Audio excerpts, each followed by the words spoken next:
آج ہم نیتشے کے فلسفے کی ایک بڑی دلچسپ گتھی سلجھا رہے ہیں، خاص طور پر نیتشے کا ہیگل اور ڈارون کے ساتھ کیا تعلق تھا۔ یہ دونوں تاریخ اور ارتقاء کے حوالے سے جانے جاتے ہیں، لیکن نیتشے تو اکثر ان پر تنقید کرتے نظر آتے ہیں۔ یہ کچھ عجیب بات ہے نا؟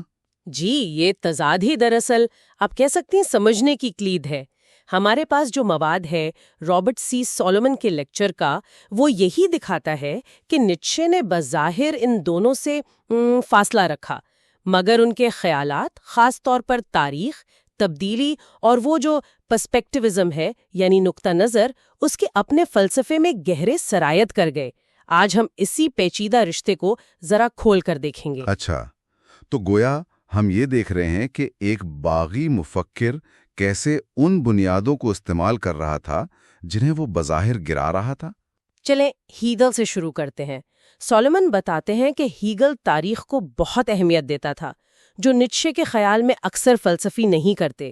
وہ حال سے شروع کر کے ابدی سچائیوں تک پہنچنا چاہتے ہیں۔ ہاں بالکل، ہیگل کا زور اس بات پر تھا کہ تصورات اور اقدار وہ ہمیشہ سے ایک جیسے نہیں رہے، وہ وقت کے ساتھ بدلتے ہیں۔ اور یہ خیال نیتشے کے نسبہ نامہ یعنی جینیالوجی کے طریقے سے بہت ملتا جلتا ہے، جس میں وہ کسی تصور کی تاریخی جڑیں کھوجتا ہے یہ سمجھنے کے لیے کہ وہ آج کیا معنی رکھتا ہے۔ لیکن لیکچر میں یہ بھی ذکر ہے کہ نیتشے نے شاید ہیگل کو زیادہ پڑھا نہیں تھا، اور یہ کہ اس تک ہیگل کی ایک بگڑی ہوئی تصویر پہنچی تھی، خاص طور پر دائیں بازو کے ہیگلینز کی وجہ سے۔ یہ کون لوگ تھے؟ جی، یہ وہ مفکرین تھے جنہوں نے ہیگل کے فلسفے کو زیادہ قدامت پسند رنگ دیا، مطلب ریاست اور مذہب کا حامی بنا کر پیش کیا۔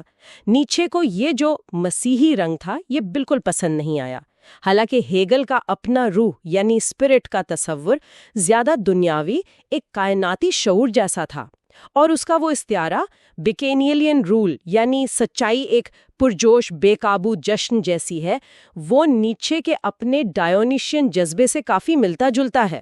اور ہیگل کے یہاں مختلف نقطہ نظر کی بات بھی آپ نے کہا نیتشے کے پرسپیکٹیوزم سے ملتی ہے، مطلب یہ کہ سچائی کا کوئی ایک رخ نہیں۔ بالکل، ہیگل نے دکھایا کہ تاریخ میں مختلف نظریات کیسے ٹکراتے ہیں۔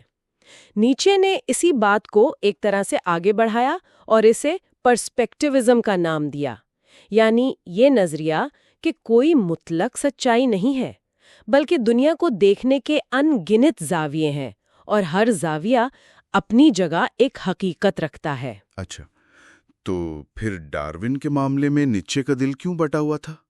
ایک طرف تو فطرت پسندی اور تبدیلی کا تصور، یہ تو نیتشے کو اپیل کرنا چاہیے تھا۔ اپیل کیا بھی، مگر نیتشے کو ڈارونسٹ کہلانا سخت ناپسند تھا، خاص طور پر ڈارون کا جو فٹسٹ کی بقا یعنی سروائیول آف دا فٹسٹ کا نظریہ تھا، اس سے اسے شدید اختلاف تھا۔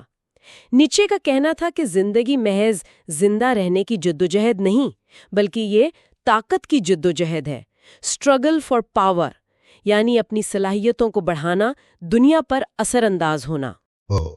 تو اس نے فٹسٹ کی بقا کو مسترد کیا۔ یہ تو عام تاثر کے تھوڑا خلاف ہے، لوگ سمجھتے ہیں نیتشے طاقتور کی بات کرتا تھا۔ اس کی وجہ کیا تھی؟ اس نے یہ نقطہ اٹھایا کہ فٹسٹ ضروری نہیں کہ بہترین ہو سکتا ہے سب سے زیادہ فٹ مخلوق وہ کاکروچ ہو۔ کیا ہم کاکروچ بننا چاہیں گے؟ نیتشے کو یہ ڈر تھا کہ ارتقاء کا نتیجہ شاید وہ تخلیقی اور عظیم اوبر منش نہ ہو، بلکہ وہ آرام پسند بے امنگ آخری انسان ہو جو شاید محض زندہ رہنے میں زیادہ ماہر ہو۔ اسی لیے اس نے سوشل ڈارونزم کو بھی سختی سے رد کیا، جو معاشرے پر فٹسٹ کی بقا لاگو کرنا چاہتا تھا۔ ڈارون پر یہ تنقید کہ بقا ہی سب کچھ نہیں، یہ ہمیں واپس تاریخ کے استعمال کی طرف لاتی ہے۔ نیتشے کو یہ خطرہ تھا کہ ماضی کا علم ہمیں حال میں جینے سے روک سکتا ہے۔ جی ہاں، وہ کہتا تھا تاریخ کو زندگی کی خدمت کرنی چاہیے۔ اس کے لیے اس نے تاریخ کے 3 آپ کہہ سکتی ہیں صحت مند استعمال بتائے۔ پہلا، یادگاری تاریخ مونیومنٹل، جو ماضی کی عظیم شخصیات سے حوصلہ دے۔ دوسرا، قدیمی تاریخ اینٹیکویرین، جو ہمیں اپنی جڑوں اور وراثت کو عزت سے اپنانے میں مدد دے۔ اور تیسرا، تنقیدی تاریخ